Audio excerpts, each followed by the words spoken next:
ഫോൾസും മറ്റേത് ട്രൂ ആണെന്നുണ്ടെങ്കിൽ എക്സിന്റെ വാല്യൂ ഫോൾസ് തന്നെയായിരിക്കും. ഫസ്റ്റ് ട്രൂവും സെക്കൻഡ് ഫോൾസും ആണെങ്കിൽ റിസൾട്ട് ഫോൾസ് തന്നെയായിരിക്കും.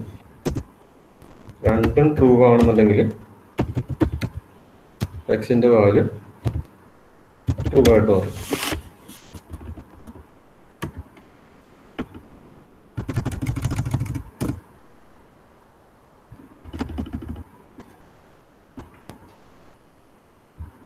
അതേപോലെ ഓർ ഓപ്പറേഷൻ ചെയ്യുമ്പോൾ ഈ ടേബിൾ അറിയാൻ പാടില്ലാത്തതാണെങ്കിൽ ഈ ടേബിൾ നോട്ട് എടുത്തേക്കുക. ഓർന്ന് പറഞ്ഞാൽ രണ്ട് വെർട്ടിക്കൽ ബാർ ഇട്ടിട്ടുള്ള സിമ്പിളാണ്. എയും ബിയും കൂടി ഓർ ചെയ്യുമെങ്കിൽ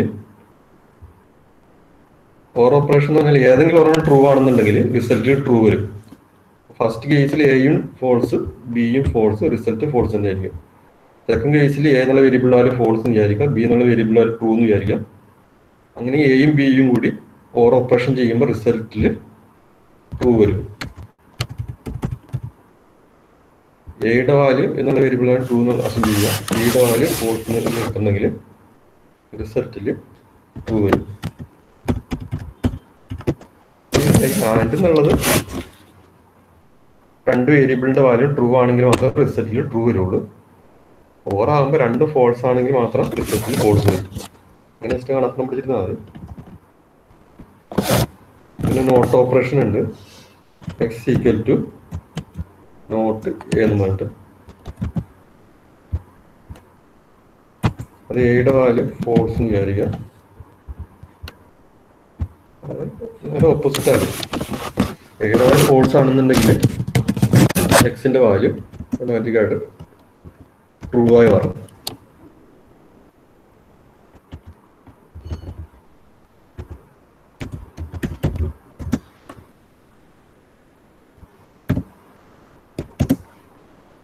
നേരെ തിരിച്ച് എയുടെ വാല്യൂ ട്രൂ ആണെന്നുണ്ടെങ്കിൽ എനെ നോട്ട് ചെയ്തിട്ട് എക്സിലോട്ട് കൊടുത്തിട്ടുണ്ടെങ്കിൽ എക്സിന്റെ വാല്യൂ ഫോൾസ് ആയി ചേഞ്ച് ആവും.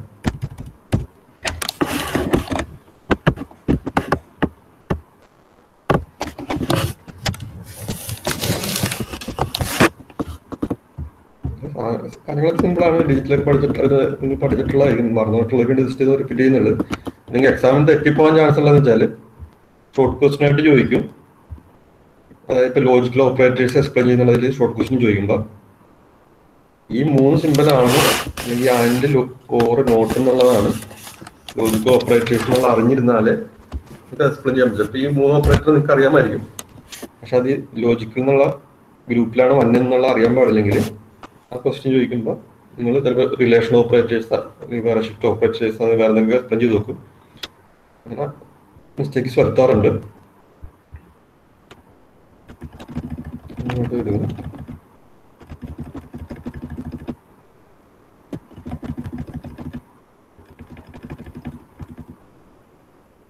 അസൈൻമെന്റ് ഓപ്പറേറ്റേഴ്സ് ഞാൻ കുറെ ഓപ്പറേറ്റേഴ്സ് ഇട്ടുണ്ട്, എല്ലാം പഠിക്കണമെന്നില്ല. അറിഞ്ഞിരിക്കേണ്ടതാണ്, പക്ഷെ എല്ലാം കൂടി കാണുന്നിട്ട് കൺഫ്യൂഷൻ ആകും. പക്ഷെ എല്ലാം സിമ്പിളാണ്. ഏറ്റവും സിമ്പിളായിട്ട് ഇപ്പോൾ അസൈൻമെന്റ് ഓപ്പറേറ്റേഴ്സിന് ഒരു വേരിയബിളോട്ട് വാല്യൂ അസൈൻ ചെയ്യണം. ഈക്വൽ ടു എന്നുള്ളത് അസൈൻമെന്റ് ഓപ്പറേറ്ററാണ്. പിന്നെ വേറെ കുറെ ഓപ്പറേറ്റേഴ്സ് ഉണ്ട്, വേറെ സിയിലൊക്കെ പഠിച്ചിട്ടുണ്ടാവും.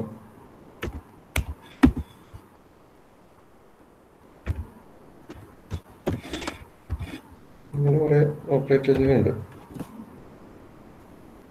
വേറെ കുറെ ഉണ്ട്, ഞാൻ സെൻഡ് ചെയ്ത നോട്ടിലുണ്ട്. ഇപ്പം എല്ലാം പറയുന്നില്ല, ഇത്രയും പഠിച്ചിരുന്നാലും പല എക്സാമിനൊക്കെ എഴുതാൻ പറ്റും.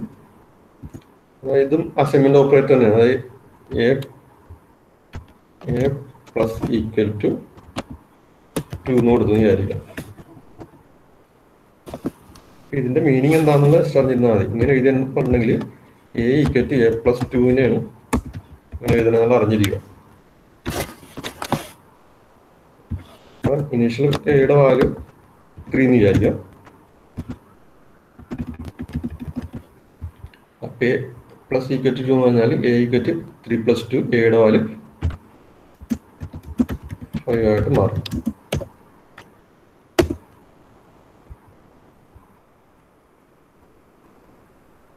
അതുപോലെ എയുടെ വാല്യൂ ഈക്വൽ ടു 3 എന്ന് വിചാരിക്കുക. എ മൈനസ് ഈക്വൽ ടു 2 കൊടുത്തു വിചാരിക്കാം. അതിൻ്റെ മീനിങ് എന്ന് വെച്ചാൽ A equal to a minus 2 ചെയ്യാനാണ് പറഞ്ഞേക്കുന്നത്. അങ്ങനെ എയുടെ വാല്യൂ 3 ആണ്. 3 മൈനസ് 2 എന്ന് പറയുമ്പോഴേക്ക് എയുടെ വാല്യൂ 1 ആയിട്ട് മാറും. അതുപോലെ എ ഈക്വൽ ടു 4 എന്ന് വിചാരിക്കും. എ സ്റ്റാർ ഈക്വൽ ടു 2 എന്ന് വിചാരിക്കും. അത് ചെയ്യണമെന്ന് വെച്ചാൽ A equal to a into 2 ആണ് ചെയ്യണത്. എ ബിക്കംസ് 8 മാറും.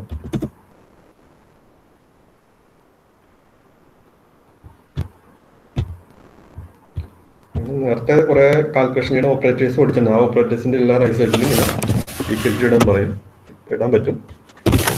കാരണം ഇത് ചിലപ്പോൾ കൺഫ്യൂഷൻ തോന്നാം. വായിച്ചൊക്കെ അത്യാവശ്യം ലോജിക്കുള്ളവർക്ക് വായിച്ചൊക്കെ മനസ്സിലാവുന്നേ ഉള്ളൂ. അതിന് കൺഫ്യൂഷൻ ഉള്ളവർ ഈ ബേസിക് ആയിട്ടുള്ള ഈ plus equal to star equal to percentage equal to, അതുപോലെ തന്നെ ഇത് പേഴ്സൻറ്റേജ് ഈക്വൽ ടു ഉണ്ട്. എ ഈക്വൽ ടു അല്ലെങ്കിൽ പേഴ്സൻറ്റ് അല്ലെങ്കിൽ 9 എ ഈക്വൽ ടു 9 എന്ന് വിചാരിക്കുക. എ പേഴ്സൻറ്റേജ് ഈക്വൽ ടു 2 കൊടുത്തു വിചാരിക്കുക. അതിൻ്റെ മീനിങ് എന്ന് വെച്ചാൽ A equal to A percentage 2 ചെയ്യണം എന്നുള്ളത്. അതായത് എ ഈക്വൽ ടു 9 പേഴ്സൻറ്റേജ് 2. അത് 9 2 കൊണ്ട് ഡിവൈഡ് ചെയ്യുമ്പോൾ കിട്ടുന്ന റിമൈൻഡർ എയിൽ വരും. എയുടെ പോലെ 1 ആയിട്ട് മാറും. കാരണം റിമൈൻഡർ 1 ആയിരിക്കും. 9 2 കൊണ്ട് ഡിവൈഡ് ചെയ്യുമ്പോൾ റിമൈൻഡർ 1 ആയിരിക്കും.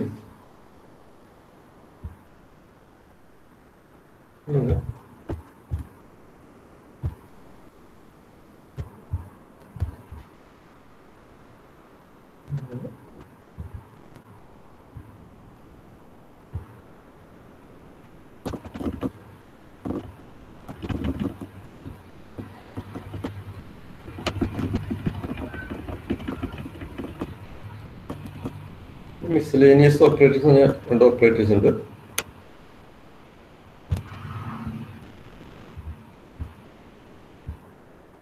അതിലിങ്ങനെ ഇതിപ്പോ ഒരു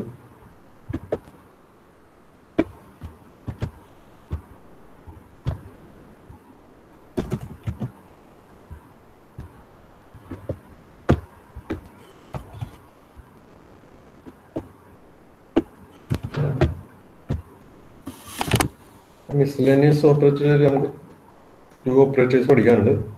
ഫസ്റ്റ് മിസ്ലേനിയസ് ഓപ്പറേറ്റർ എന്ന് പറഞ്ഞാൽ കണ്ടീഷണൽ ഓപ്പറേറ്റർ എന്ന് പറയും. സിയിൽ എണ്ണ തന്നെയാണ്. അത് റെപ്രസെന്റ് ചെയ്യണത് ഒരു ക്വസ്റ്റ്യൻ മാർക്കും ഉണ്ടാവും, ഒരു കോളനും ഉണ്ടാവും.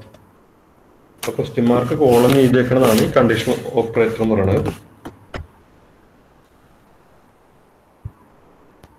അതേപോലെ തന്നെ ഇതിനെ ടെർമിനറി ആണെന്ന് തോന്നുന്നു. ടെർമിനറി ആയിരിക്കും. ടെർമിനറി ഓപ്പറേറ്റർ എന്നും കൂടി പറയാറുണ്ട് കണ്ടീഷണൽ ഓപ്പറേറ്ററിന്.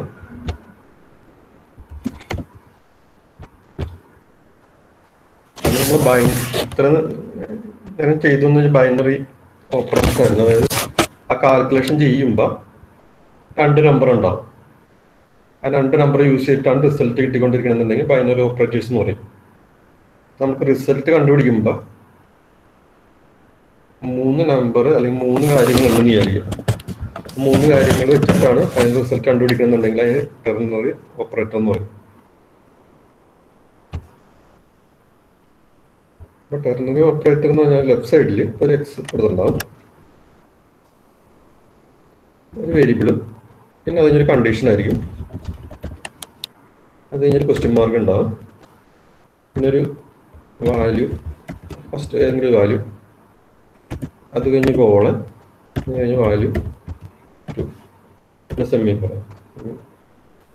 ഇങ്ങനെ എഴുതുന്നതിനാണ് കണ്ടീഷണൽ ഓപ്പറേറ്റർ എന്ന് പറയുന്നത്. ഫസ്റ്റ് ഒരു കണ്ടീഷൻ വരും, എന്തെങ്കിലും ചെക്കിംഗ് ആയിരിക്കും, പിന്നെ ഒരു നമ്പർ ഉണ്ടാവും, അല്ലെങ്കിൽ എന്തെങ്കിലും കാൽക്കുലേഷൻ ആയിരിക്കാം, അല്ലെങ്കിൽ വീണ്ടും കോളൻ ഉണ്ടാവും, പിന്നെ അത് കഴിഞ്ഞ് വീണ്ടും നമ്പർ ഉണ്ടാവും. അങ്ങനെ അതിന്റെ ഫോർമാറ്റ്. റിസൾട്ട് എങ്ങനെയാണെന്ന് വെച്ചാൽ അത് കണ്ടീഷൻ ഇവാലുവേറ്റ് ചെയ്യും. അത് ചിലപ്പോൾ ചെക്ക് ചെയ്ത് കഴിയുമ്പോൾ ട്രൂ ആയിരിക്കും, അല്ലെങ്കിൽ ഫോൾസ് ആയിരിക്കും. ആ കണ്ടീഷൻ ട്രൂ ആണെന്നുണ്ടെങ്കിൽ എക്സിന്റെ വാല്യൂ ഈ വാല്യൂ 1 ആയിട്ട് മാറും. ആ കണ്ടീഷൻ ഫോൾസ് ആണെങ്കിൽ എക്സിന്റെ വാല്യൂ 2 ആയിട്ട് മാറും. റിസൾട്ട് 3 കാര്യങ്ങൾ ഡിപ്പെൻഡ് ചെയ്യുന്നുണ്ട്: കണ്ടീഷൻ, വാല്യൂ 1, വാല്യൂ 2. അപ്പം 3 കാര്യങ്ങൾ കൂടി യൂസ് ചെയ്തിട്ടാണ് ഫൈനൽ റിസൾട്ടിന് വരാറുള്ളത്. ഇതാണ് ടെർണറി എന്ന് പറയാൻ കാരണം. ഇങ്ങനെ ഈ ഒരു എക്സാമ്പിൾ നോക്കിയിട്ടുണ്ടെങ്കിൽ എയുടെ വാല്യൂ 10 ആക്കി വെച്ച്, എന്നിട്ട് ബിയിലോട്ടാണ് കാൽക്കുലേഷൻ ചെയ്യാൻ പോണത്. ഇപ്പൊ ഈ ടെർണറി ഓപ്പറേഷൻ ചെയ്യാൻ പോലെയാണ്, ഈ കണ്ടീഷൻ ഓപ്പറേഷൻ ചെയ്യാൻ പറ്റും.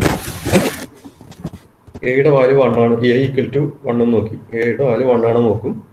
പക്ഷേ എയുടെ വാല്യൂ ഇപ്പൊ 10 ആണ്, 10 ഈക്വൽ ടു 1 എന്നുള്ളത് ഫോൾസ് ആണ്. അങ്ങനെ ഫോൾസ് ആയിട്ട് വരുമ്പോൾ ഈ സെയിം ക്വസ്റ്റ്യൻ മാർക്ക് കഴിഞ്ഞിട്ടുള്ള 20 ആയിരിക്കില്ല, കോളം കഴിഞ്ഞിട്ടുള്ള 30 ആയിരിക്കും ബിയുടെ വാല്യൂ ആയിട്ട് പറഞ്ഞത്. ബിയുടെ വാല്യൂ 30 ആയിട്ട് മാറും. ഈ സെക്കൻഡ് കേസിൽ എ ഈക്വൽ ടു 10 കൊടുത്ത് എയുടെ വാല്യൂ 10 ആണ്. കണ്ടീഷൻ ട്രൂ ആയി. അങ്ങനെ ട്രൂ ആണെന്നുണ്ടെങ്കിൽ ബിയുടെ വാല്യൂ എന്ന് പറയുന്നത് ഈ ക്വസ്റ്റ്യൻ മാർക്ക് കഴിഞ്ഞിട്ട് കൊടുത്തിട്ടുള്ള 20 ആയിരിക്കും ബിയുടെ വാല്യൂ ആയിട്ട് വന്നത്.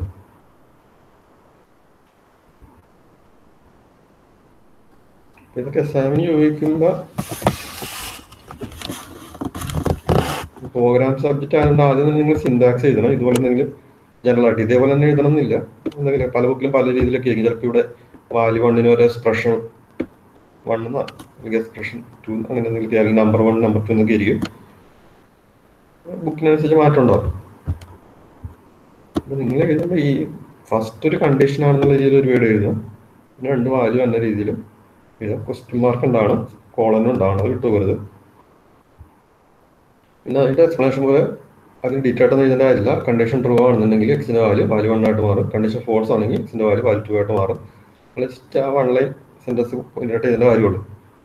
പിന്നെ അത് കഴിഞ്ഞിട്ട് സാമ്പിളായിട്ട് ഇന്നൊരു ഇൻസ്ട്രക്ഷൻ എഴുതുക.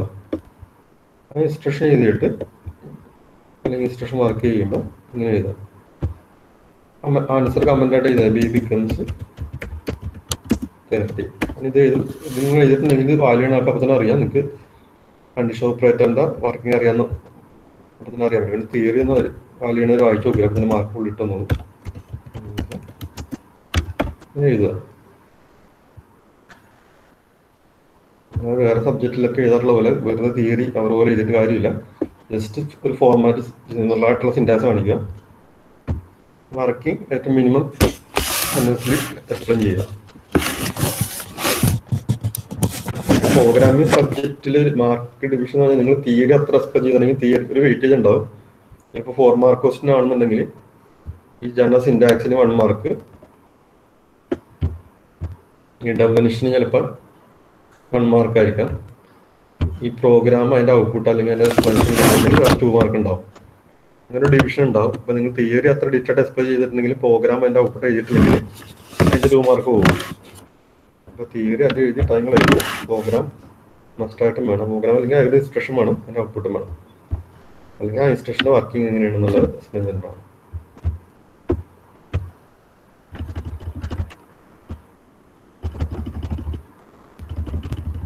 പിന്നെ വേറെ ഓപ്പറേറ്റർ ഉണ്ട്, അത് സിമ്പിൾ അല്ല ഇൻസ്റ്റൻസ് ഓഫ് എന്ന് എഴുതും. ചിലപ്പോൾ നിങ്ങൾക്ക് ഇപ്പോൾ മനസ്സിലാവുന്നില്ല, തേർഡ് മോഡ്യൂളൊക്കെ ഒബ്ജക്റ്റ് പഠിക്കുമ്പോൾ മനസ്സിലാവില്ല.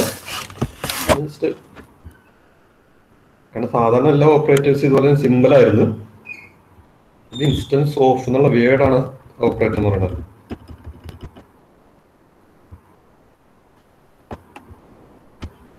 അതെങ്ങനെ വിചാരിക്കാം,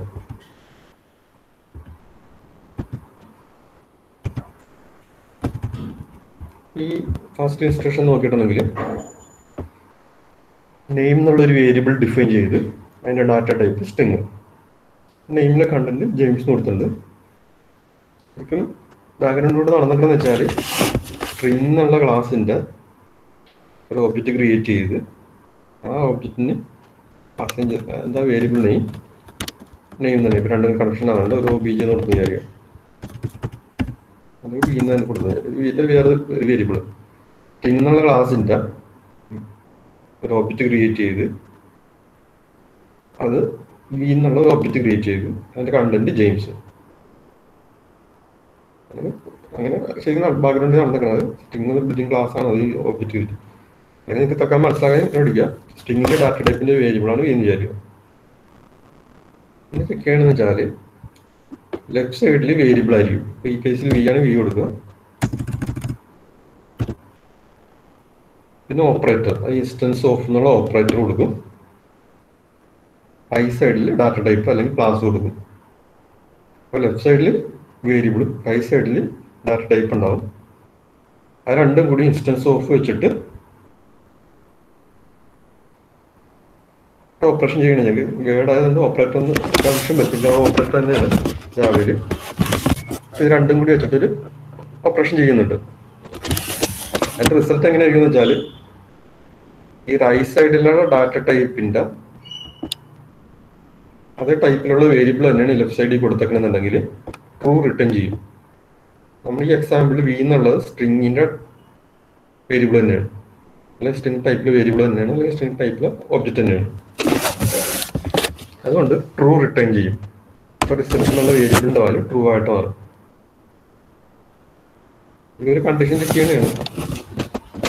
രണ്ട് സെയിം ആണെന്ന് നോക്കും, അല്ലെങ്കിൽ സെയിം ഡാറ്റ ടൈപ്പിലാണെന്ന് നോക്കിയിട്ട് സെയിം ടൈപ്പിലാണെന്നുണ്ടെങ്കിൽ ട്രൂ റിട്ടേൺ ചെയ്യും. ഇങ്ങനെ വിചാരിക്കാം, ഇൻറ്റ് ഒരു എക്സ് എന്നുള്ള വേരിയബിൾ ഉണ്ടായെന്ന് വിചാരിക്കാം. എക്സ് ഇൻസ്റ്റൻസ് ഓഫ് സ്ട്രിങ് കൊടുത്തെന്ന് വിചാരിക്കാം. എക്സിൻ്റെ ഡാറ്റ ടൈപ്പ് ഇൻറ്റിജറാണ്, ഇൻറ്റാണ്. പക്ഷേ റൈറ്റ് സൈഡിൽ കൊടുത്തേക്കണം ഓപ്പറേറ്ററിൻ്റെ റൈറ്റ് സൈഡിൽ സ്ട്രിങ് എന്ന് കൊടുത്തേക്കണം. അപ്പോൾ ഇൻറ്റിജറും റൈറ്റ് സൈഡ് സ്ട്രിങ്ങും രണ്ടും ഡിഫറെൻറ്റ് ടൈപ്പിലുള്ള ഡാറ്റ ടൈപ്സ് ആണ്. അപ്പോൾ ഇതിൻ്റെ റിസൾട്ട് ഫോൾസ് ആവും.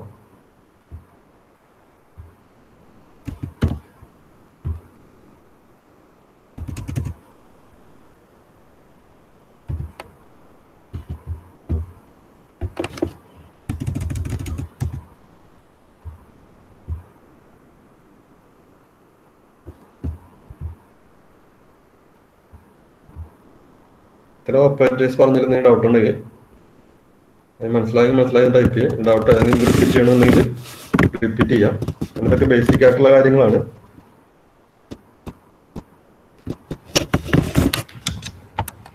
ഇന്റേണൽ എക്സാമിന് ഇതൊക്കെ മനസ്സിലാക്കിയിട്ടുള്ള പഠിച്ചിട്ടുണ്ടെങ്കിൽ ഇതിലുള്ള ക്വസ്റ്റ്യൻസ് ചോദിക്കുള്ളൂ. നല്ലോണം മനസ്സിലാക്കിയിട്ടുണ്ടെങ്കിൽ ആൻസർ ചെയ്യാൻ പറ്റുള്ളൂ. ഡൗട്ട് ഉണ്ടെങ്കിൽ ചോദിച്ചു. ഈ ടോപ്പിക്ക് ഈ ഓപ്പറേറ്റേഴ്സിൽ ഓപ്പറേറ്റർ റിപ്പീറ്റ് ചെയ്യണമെന്നുണ്ടെങ്കിൽ ഓപ്പറേറ്റർ ടൈപ്പ് ചെയ്ത് അത് റിപ്പീറ്റ് ചെയ്യാം.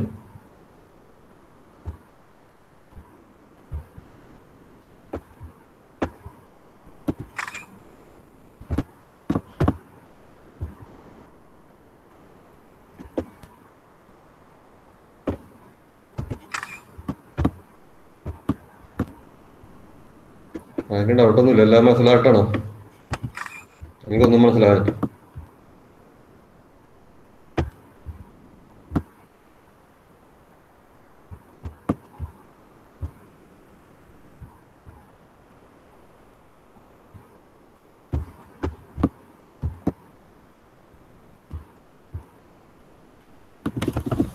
കുറച്ച്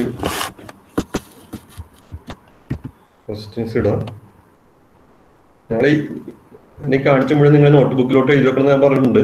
ഞാൻ 2-3 ദിവസം കൂടുമ്പോൾ നോട്ട്ബുക്കിൽ ഇത് സബ്മിറ്റ് ചെയ്യാൻ പറയും. ഇമ്പോർട്ടൻറ്റ് പോയിന്റ്സ് മുഴുവൻ നിങ്ങൾ നോട്ട്ബുക്കിൽ കാണണം.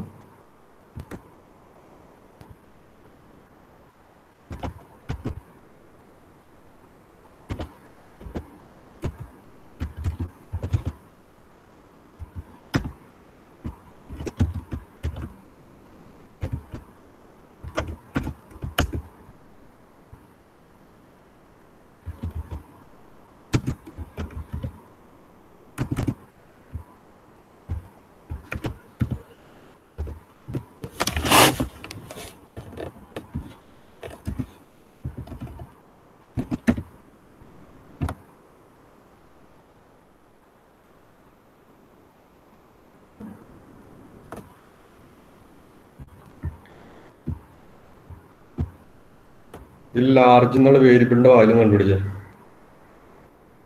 ലാർജ് എന്നുള്ള വേരിയബിളിന്റെ വാല്യൂ കണ്ടുപിടിക്കുക ഈ എക്സ്പ്രഷൻ യൂസ് ചെയ്തിട്ട്. കണ്ടീഷണൽ ഓപ്പറേറ്ററാണ് യൂസ് ചെയ്തിരിക്കുന്നത്. അതിൽ ലാർജ് എന്നുള്ള വേരിയബിളിന് കിട്ടുന്ന വാല്യൂ വയ്ക്കുക.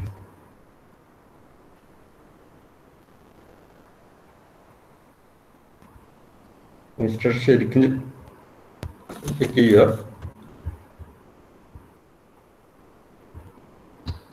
നല്ലോണം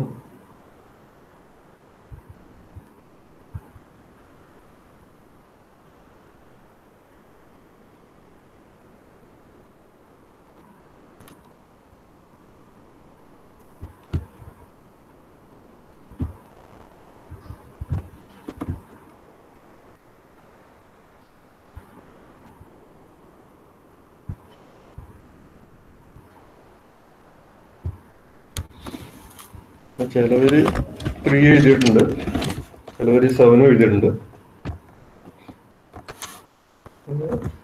പെട്ടെന്ന് വേരിയബിൾ മാത്രമായിട്ട് എഴുതിയ ഒരു കൺഫ്യൂഷൻ ഒക്കെ വരും. നിങ്ങൾ അതിനകത്ത് വാല്യൂ സബ്സ്റ്റിറ്റ്യൂട്ട് ചെയ്ത് നോക്കുക. A-3 <7 ക്വസ്റ്റ്യൻ മാർക്ക് 7:3 ഇതാണ് പറഞ്ഞത്. ഫസ്റ്റ് നോക്കുക, 3 <7 എന്നുള്ളത് ട്രൂ ആയിട്ട് മാറും. 3 ട്രൂ ആണ്. ഈ കണ്ടീഷണൽ ഓപ്പറേറ്റർ എന്ന് പറഞ്ഞാൽ ബ്രാക്കറ്റിനുള്ളിൽ അല്ലെങ്കിൽ ക്വസ്റ്റ്യൻ മാർക്കിന് തൊട്ട് മുമ്പ് ട്രൂ ആണെന്നുണ്ടെങ്കിൽ ഈ ക്വസ്റ്റ്യൻ മാർക്ക് കഴിഞ്ഞിട്ടുള്ള ഫസ്റ്റ് വാല്യൂ ആയിരിക്കും ലാർജിൽ വന്നത്. ലാർജിൽ 7 വരും.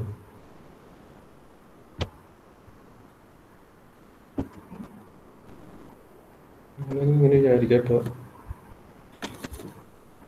3 അല്ല ആണ് ഇത്. കണ്ടീഷൻ ട്രൂ ആയതുകൊണ്ട് ഫസ്റ്റ് വാല്യൂ. ചിലർ 3 ഉണ്ട്. കണ്ടീഷൻ ഫോൾസ് ആയിരുന്നു വെച്ചെങ്കിൽ ഇങ്ങനെ ആയിരുന്നു വിചാരിക്കുക. ഇങ്ങനെയാണെന്നെങ്കിൽ 3 < 7 എന്ന് കൊടുക്കണമെങ്കിൽ കണ്ടീഷൻ ഫോൾസ് ആണ്. ബ്രാക്കറ്റിൽ ഫോൾസ് ആണെന്നുണ്ടെങ്കിൽ ഈ കോളം കഴിഞ്ഞിട്ടുള്ള 3 ആയിരിക്കും ഈ ലാർജ് എന്നുള്ള വേരിയബിൾ വരിക. ഞാൻ ആദ്യം എഴുതിയ ക്വസ്റ്റ്യനിൽ 7 ആണ് correct answer. Less than simple ആയിരുന്നു വെച്ചെങ്കിൽ 7ഉം, ഗ്രേറ്റർ ദാൻ സിമ്പിൾ ആയിരുന്നെങ്കിൽ ആൻസർ 3 ആയിരിക്കും.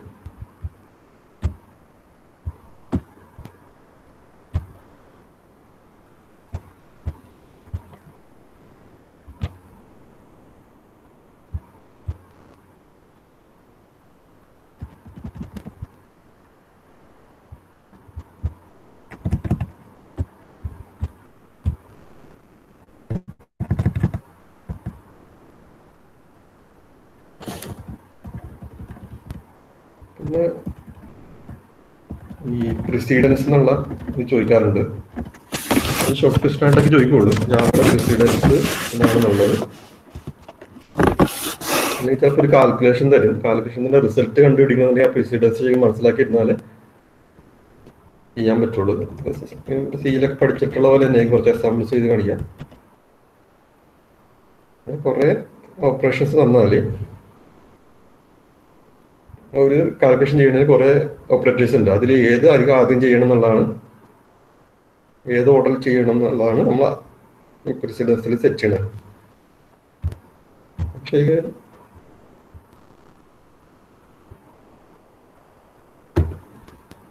ഇപ്പൊ നിങ്ങൾക്ക് കോമൺ ആയിട്ട് പറയാൻ ചാൻസുള്ളത് പ്ലസ് മൈനസ് പഠിച്ചിട്ടുണ്ട്. പ്ലസ് അത് 1 വെച്ച് ഡിക്രിമെന്റ് ചെയ്യാനുള്ളതല്ല. എസിന്റെ വാല്യൂ 2 ആണെന്ന് കഴിഞ്ഞാൽ എസ് മൈനസ് കൊടുത്തിട്ടുണ്ടെങ്കിൽ എസിന്റെ വാല്യൂ ഡിക്രിമെന്റ് ചെയ്യും, 1 വെച്ച് ഡിക്രിമെന്റ് ചെയ്യുന്നപ്പോൾ ഉണ്ടായിരുന്നു. അതുപോലെ എക്സിന്റെ വാല്യൂ പ്ലസ് കൊടുത്തിട്ടുണ്ടെങ്കിൽ എക്സിന്റെ വാല്യൂ 1 വെച്ച് ഇൻക്രിമെന്റ് ചെയ്യും. അങ്ങനെ കഴിഞ്ഞ ക്ലാസ് പഠിപ്പിച്ചിട്ടുണ്ടായിരുന്നു.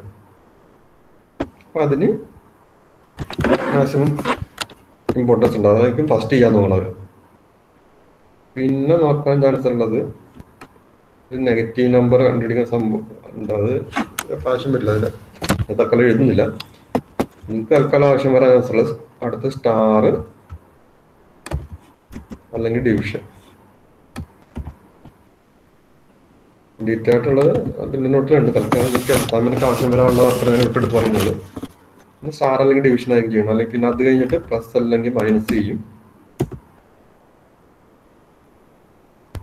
പിന്നെ എനിക്ക് ഇമ്പോർട്ടൻ്റ് ആയിട്ടുള്ള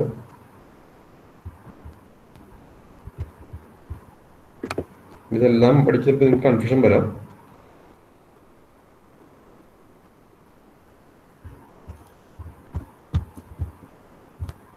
അത് കഴിഞ്ഞിട്ട് ഷിഫ്റ്റ് ചെയ്യാനായിട്ടുള്ളത്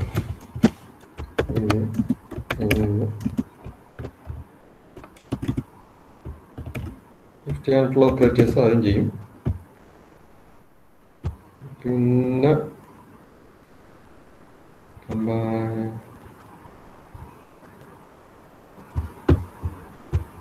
ഇങ്ങനെ ഓർത്തിരിക്കുക. അതായത് കമ്പയർ ചെയ്യാനായിട്ടുള്ളത് അത് റിലേഷണൽ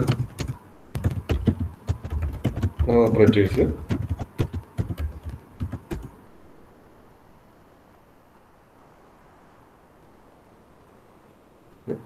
ചെയ്യും.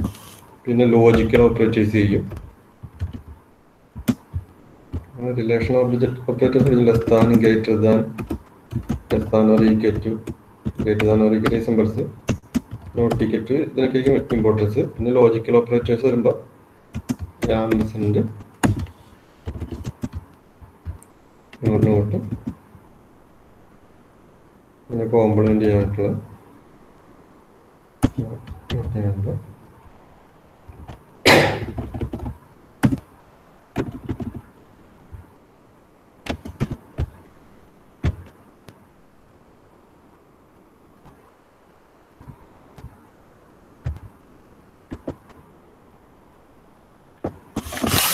ഓർഡർ ഉണ്ട്.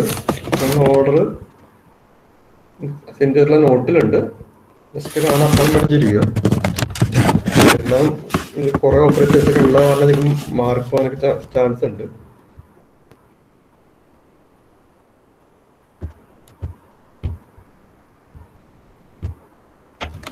റിലേഷൻ ലോജിക്കല്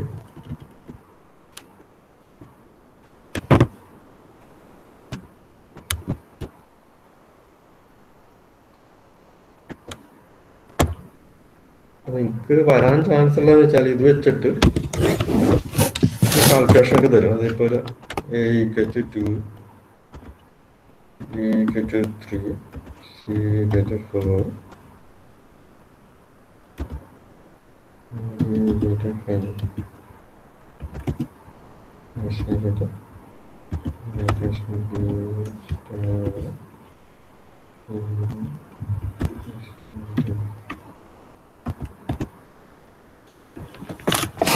കുറച്ച് കാൽക്കുലേഷൻ ചെയ്യിപ്പിക്കുക. കുറച്ച് ഡീറ്റെയിലായിട്ട് മനസ്സിലാവും. അക്കാലം ഇതിന്റെ റിസൾട്ട് എത്രയായിരിക്കും എന്നുള്ളതും ചെയ്ത് നോക്കാം. എയുടെ വാല്യൂ 2 ആണ്, ബിയുടെ വാല്യൂ 3, സിയുടെ വാല്യൂ 4, ഡിയുടെ വാല്യൂ 5. ഒരു കാൽക്കുലേഷൻ ഇട്ടുണ്ട്. എയും ബിയും കൂടി ആഡ് ചെയ്യാൻ പറഞ്ഞ്, പിന്നെ സ്റ്റാർ വെച്ചിട്ട് മൾട്ടിപ്ലിക്കേഷൻ പറഞ്ഞിട്ടുണ്ട്, വീണ്ടും ഒരു അഡീഷൻ പറഞ്ഞിട്ടുണ്ട്. ഇതിന്റെ റിസൾട്ട് ചെയ്ത് നോക്കാം. ഞാൻ പറഞ്ഞതനുസരിച്ച് ഏത് ഓപ്പറേറ്റർ ആണ് ആദ്യം ചെയ്യണം എന്നുള്ളത് അറിഞ്ഞിരിക്കണം. അത് പ്ലസ് പ്ലസും മൈനസ് മൈനസ് ഉണ്ടെങ്കിൽ അതിനൊക്കെ ഫസ്റ്റ് ചെയ്യുള്ളൂ. അതൊക്കെ ഇതിൻ്റെ ഇല്ല. പിന്നെയുള്ള സ്റ്റാർ, ഡിവിഷൻ, റിമൈൻഡർ അങ്ങനത്തെ ഇതുണ്ടെങ്കിൽ അത് ആദ്യം ചെയ്യും. അത് കഴിഞ്ഞിട്ടായിരിക്കും അഡീഷൻ, സബ്ട്രാക്ഷൻ ഒക്കെ ചെയ്യേണ്ടത്. അത് കഴിഞ്ഞിട്ട് റിലേഷൻ ചെക്ക് ചെയ്യാനായിട്ടുള്ളത്. പിന്നെ ലോജിക്കൽ അങ്ങനെ ഓർഡർ ഉണ്ട്. ഓർഡർ കണക്കണം പഠിക്കേണ്ടി വരും. ഏറ്റവും സിമ്പിൾ ആയിട്ടുള്ള ഇങ്ങനത്തെ ഒന്നും ചെയ്തു നോക്കാം. ഇതിന്റെ റിസൾട്ട് ഒന്ന് ചാറ്റ് ടൈപ്പ് നോക്കാം.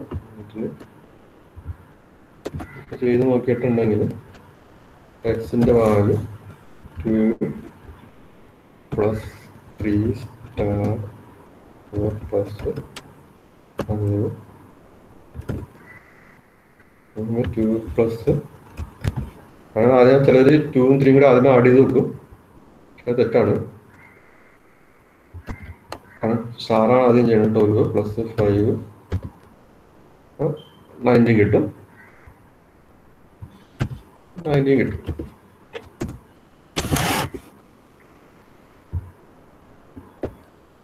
ഒരെണ്ണം കൂടി ചെയ്യിപ്പിക്കുന്നു. അത്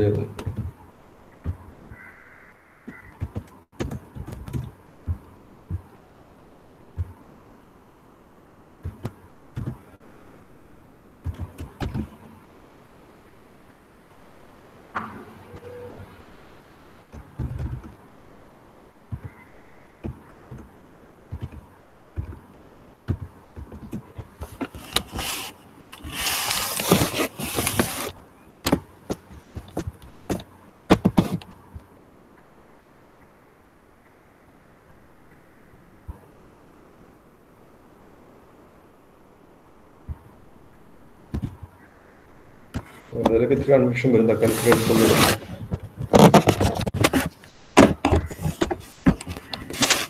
ഇങ്ങനെ ഒരു ഇതായിരുന്നു വിചാരിക്കാം. ഇങ്ങനെ ചെയ്ത് കഴിയുമ്പോൾ ഇവിടെ ഒരു പ്ലസ് പ്ലസ് ഒന്നുണ്ട്. പ്ലസ് പ്ലസിലാണ് സ്റ്റാറിനേക്കാളും കൂടുതൽ പ്രയോറിറ്റി ഉള്ളത്. പ്ലസ് പ്ലസ് എന്ന് പറയുമ്പോഴേക്ക് s equal to a 2 star plus plus 3 plus 4 star 5 എന്ന് പറയുന്നത്. അപ്പൊ ഇങ്ങനെ 2 സ്റ്റാർ പ്ലസ് പ്ലസ് 3 ചെയ്യുക. 3യുടെ വാല്യൂ 1 വെച്ച് ഇൻക്രിമെന്റ് ചെയ്യുക എന്നുള്ളതാണ്. അതാണ് ആദ്യം ചെയ്യണത്. അപ്പൊ അവിടെ 4 വരും. പ്ലസ് 4 സ്റ്റാർ 5 വരും. ഇനി സിംപ്ലിഫൈ ചെയ്യുമ്പോഴേക്കും 2 4 കൊണ്ട് മൾട്ടിപ്ലൈ ചെയ്യും 8 ആകും. 4 5 മൾട്ടിപ്ലൈ ചെയ്യും 20 ആകും. രണ്ടും കൂടി ആഡ് ചെയ്തിട്ട് 28 ആകും.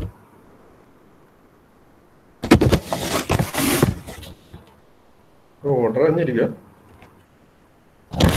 യൂണിവേഴ്സിറ്റി അത്ര വലിയ ടഫുള്ള വരില്ല. അല്ല പ്ലേസ്മെന്റ് അല്ലെങ്കിൽ ഏതെങ്കിലും കോമ്പറ്റീഷൻ ഏതെങ്കിലും സമയത്ത് പോകുമ്പോൾ അങ്ങനെ ടഫായിട്ടുള്ള ക്വസ്റ്റ്യൻസ് വരാറുണ്ട്. ടഫ് എന്ന് വെച്ചാൽ അധികം ടഫ് അല്ല. ഈ ഓർഡർ കഴിഞ്ഞാൽ ചെയ്യാൻ പറ്റുന്ന ഓർഡർ ജസ്റ്റ് അറിഞ്ഞിരിക്കാം. അതിൽ പാടുള്ളതല്ല. കുറെ പ്രാക്ടീസ് ഒക്കെ ചെയ്ത് പ്ലസ് പ്ലസ് മൈനസ് ആദ്യം ആയിരിക്കും. മൾട്ടിപ്ലിക്കേഷൻ റിലേറ്റഡ് ആയിട്ടുള്ള പിന്നെ പ്ലസ് പിന്നെ ഷിഫ്റ്റ് വരും. എങ്ങനെയായിരിക്കും ആദ്യമൊക്കെ അരിത്തമെറ്റിക് ആയിട്ടുള്ള കാൽക്കുലേഷൻ ആയിരിക്കും ആദ്യങ്ങൾ വരുന്നത്. അത് കഴിഞ്ഞിട്ട് ഈ റിലേഷൻ കമ്പാരിസൺ പോലത്തെ കാര്യങ്ങൾ പിന്നെ വരും. അത് കഴിഞ്ഞിട്ട് പിന്നെ തന്നെ ബിറ്റിന്റെ ഓപ്പറേഷൻസ് ചെയ്യണം. നമ്മളിപ്പോൾ ഓർ എസ് ഓർ ആൻഡ് എന്നുള്ള ബിറ്റിന്റെ ഓപ്പറേഷൻസ് ഉണ്ടായിരുന്നു. അത് പിന്നെ വരും. ബിറ്റ് കഴിഞ്ഞിട്ട് ലോജിക്കലായിട്ടുള്ള ഓപ്പറേഷൻ ട്രൂ ഫോൾസോ കമ്പയർ ചെയ്തിട്ടുള്ള ഇത് കാൽക്കുലേഷൻ തന്നെ അത് ആദ്യം ചെയ്യും. ഏറ്റവും ഇമ്പോർട്ടൻസ് കുറവ് അസൈൻമെന്റ് ആണ്. എല്ലാം ചെയ്ത് കഴിഞ്ഞിട്ട് അവസാനം അസൈൻമെന്റ് ചെയ്യാറുള്ളത്. ഈക്വൽ ടു സിമ്പിൾ റിലേറ്റഡ് ആയിട്ടുള്ള കാര്യങ്ങൾ ഏറ്റവും അവസാനം ചെയ്യുള്ളൂ.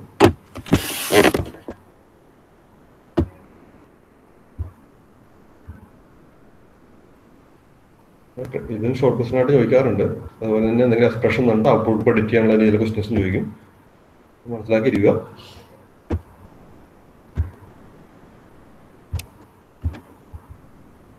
സെറ്റ് ആയിക്കോ. അടുത്ത ക്ലാസ്സിൽ ഇടുക.